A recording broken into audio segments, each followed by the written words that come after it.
मुझे ऐसा लगता है बहुत सारे लोगों के साथ ऐसा ज़रूर से होता होगा, जब वे अपना घर छोड़कर कहीं दूर रहने के लिए चले जाते हैं, कहीं दूर शिफ्ट हो जाते हैं अपने काम की वजह से और शिफ्ट हो जाने के बाद अपनों की इतनी याद सताती है, तो जब वो अपने घर पे आते हैं, तो उनके साथ टाइम कब बीत जाता है पता ही नहीं चलता है। साथ में ध्यान रखना पड़ता है उनके खाने का, उनके पीने का, मतलब वो तो नेचुरली होता ही है।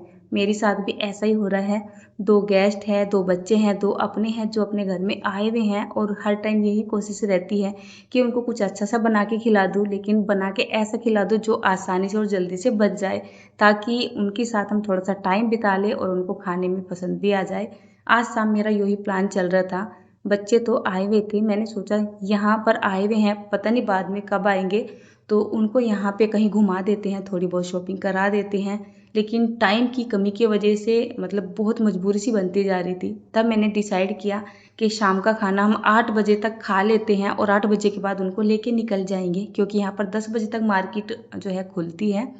तो मैंने सोचा कुछ ऐसा बनाऊँ जो हेल्दी भी हो, टेस्टी भी हो, बच्चों को पसंद भी आ जाए। तो मैंने फटाफट से यहाँ पर तैयारी कर दी थी एक वेज पुलाव की, वेज बिरयानी की, या मुझे नहीं पता क्या है, मतलब ये काफ़ी टेस्टी लगता है और मैं इसको बहुत बार बनाती रहती हूँ। तो जो मैंने तैयारी करी है वो आपको मैंने स्टार्टिंग में दिखाई दी है। मैंने यहाँ पर कुछ मटर छीली, आलू काटे, गोभी वगैरह काटी और यहाँ पर मुझे ज़रूरत पड़ेगी ढेर सारे टमाटर की। तो मैंने यहाँ पर कम से कम 5-6 टमाटर लिए हैं, इनको कट भी कर रही हूँ और साथ ही साथ जो बीच में टाइम मिल रहा है उसमें अपना काम भी कर रही हूँ।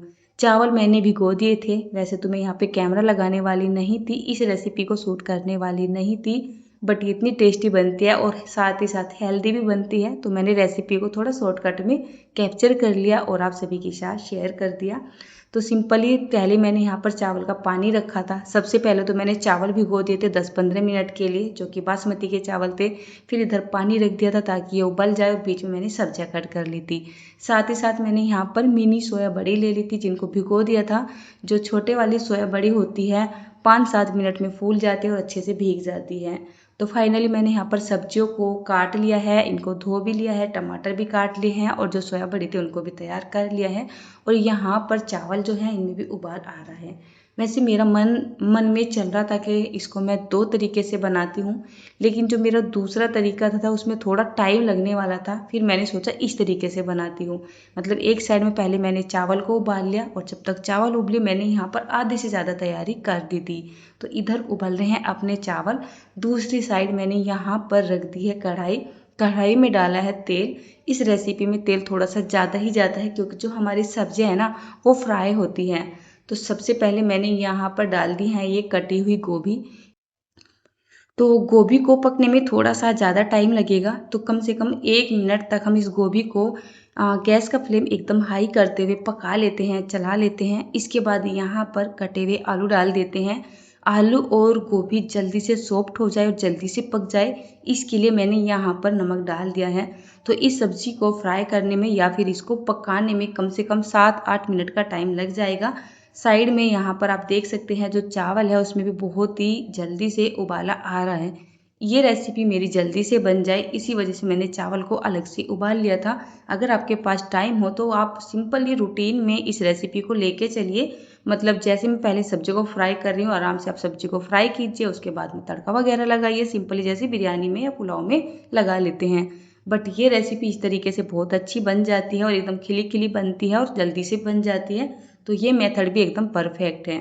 तो चावल जब आपके अच्छे से पक से जाए, इनको हमें ओवर कुक नहीं करना है। इनको हमें जब तक पकाना है जब तक ये अच्छे से फूल नहीं जाते हैं और एकदम मतलब गल से नहीं जाते हैं। चाहे तो आप इनको एक कनी पहले भी उतार सकते हैं। तो फटाफट से चावलों को पानी में से निकाल के मैंने एक छलनी के ऊपर डाल दिया है।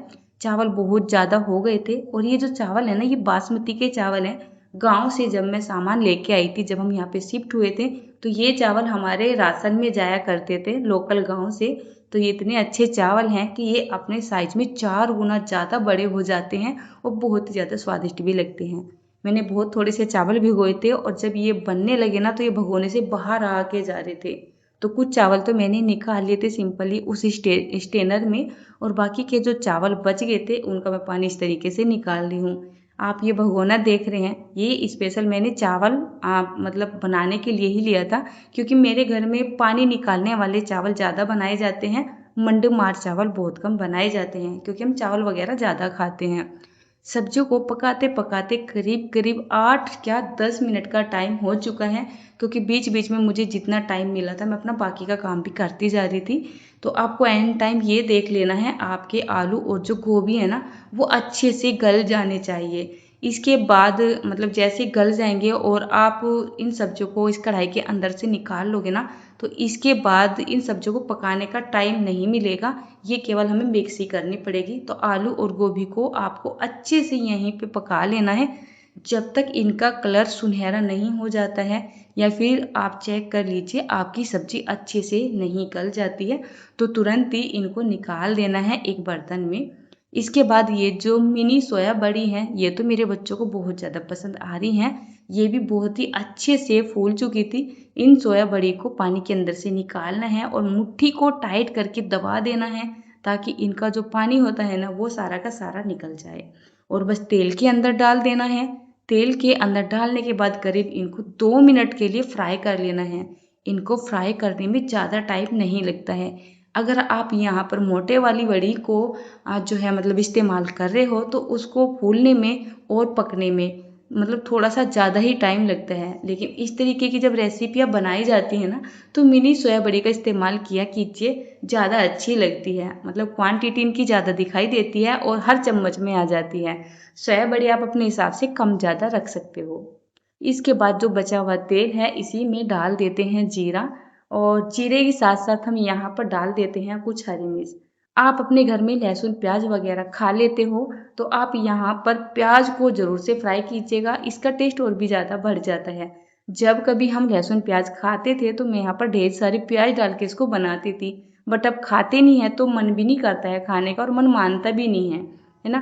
तो यहाँ पर मैंने मिर्च को फ्राई करके साइड निकाल लिया है, क्योंकि यहाँ पे मिर्च को नहीं डालेंगे, टमाटर के साथ मिर्च को पका देंगे तो जो मिर्च है ना एकदम से सॉफ्ट हो जाती है, वो क्रंचनेस नहीं रहता है एक तरीके से मिर्च के अंदर। इसके बाद मैंने यहाँ पर 6 से 7 टमाटर लिए थे जिसकी एक बढ़िया मस्त प्यूरी बना ली थी, वो यहाँ पे डाल दिया है। साथ ही साथ मैं 250 ग्राम मटर लेके आई थी। लास्ट सीजन चल रहा है और मटर बहुत ज़्यादा महंगी हो रही है। 40 रुपए की ओनली 250 ग्राम मटर आई थी और ये दाने निकले थे, तो वो मटर भी मैंने यहाँ पे डाल दी है।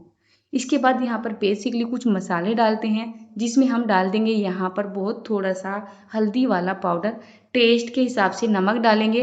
जब मैंने चावलों को उबाला था तब भी नमक का इस्तेमाल किया था, तब मैंने सब्जी को फ्राई किया था तब भी मैंने नमक का इस्तेमाल किया था, तो नमक आप ध्यान से डालिएगा। इसके बाद मैंने टेस्ट के हिसाब से डाल दिया है यहाँ पर लाल मिर्च का पाउडर, बहुत थोड़ा सा डाला है मैंने यहाँ पर गरम मसाला। आज आपको ऐसा लग रहा होगा नहीं तो भर भर के मसाले डाल दिए।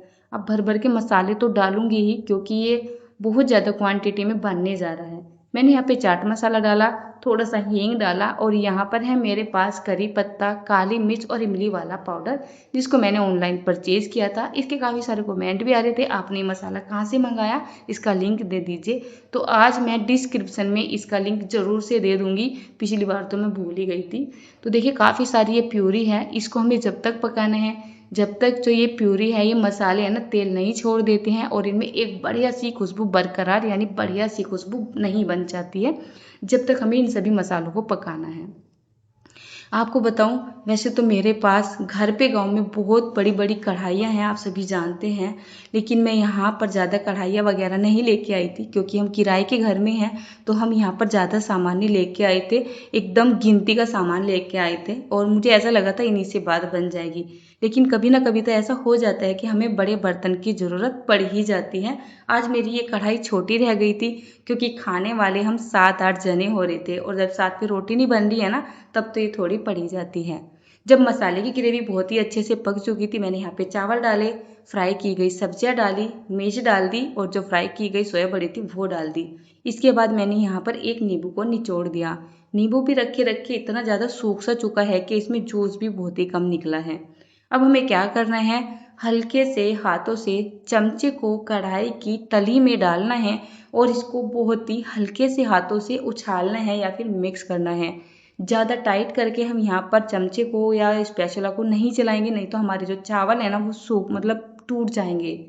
इसको आप मतलब ऐसे बासी चावल से भी बना सकते हो, जैसे नॉर्मली घर में चावल बच जाते हैं तो वो ठंडे हो जाते हैं तो उन चावलों को तो आप किसी भी तरीके से चला सकते हो, वो टूटते नहीं हैं। लेकिन ये गर्म चावल है ना, तो बहुत जल्दी से टूट जाते हैं।